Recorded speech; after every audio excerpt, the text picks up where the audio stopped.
Highways ఇప్పుడు జగన్కి సంబంధించి ఇంకా మూర్ఖంగా ఫూలిష్గా కొంతమంది సపోర్ట్ చేస్తున్నారు.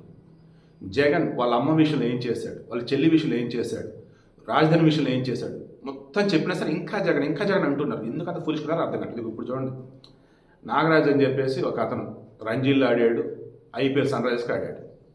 ఏదైనా రైల్వేలో ఉద్యోగం ఇప్పిస్తానని చెప్పేసి కోడేలు శివప్రసాద్ ఆయన కొడుకు కోడేలు శివరామకృష్ణ అనమాట, వీళ్ళు 15 లక్షల దగ్గర డబ్బు తీసుకున్నారని చెప్పేసి కంప్లైంట్ ఇచ్చాడు. అది ఈరోజు లోక్ అదాలత్లో విత్డ్రా చేసుకున్నారు. రాజీ ఏంటి అంటే తను చెప్పింది, నాది స్నేహకులం అండి, నేను కనుక అలా కేసు కనుక పెట్టకపోతే నన్ను రంజీల్లో ఆడనివ్వమని చెప్పేసి విజయసాయిరెడ్డి బెదిరించాడు, వైసీపీలు బెదిరించారు, అందుకే ఇలా చేశానండి అన్నాడు.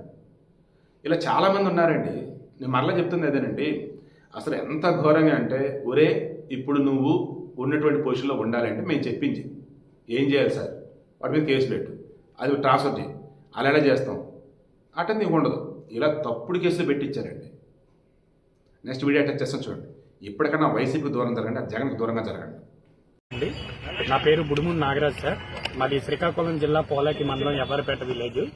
నేను ఆంధ్ర రంజీ టీం తరఫున మరియు ఐపీఎల్లో సన్ రైజర్స్ టీం తరఫున ఆడడం జరిగింది.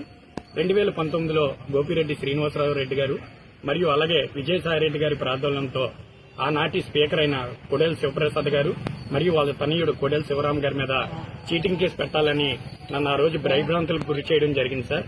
నాకు క్రికెట్ ఫ్యూచర్ ఎక్కడ నష్టం జరుగుతుందో అని వాళ్ళు చెప్పిన మాట విని ఆ రోజు వాళ్ళ మీద కేసు పెట్టడం జరిగింది.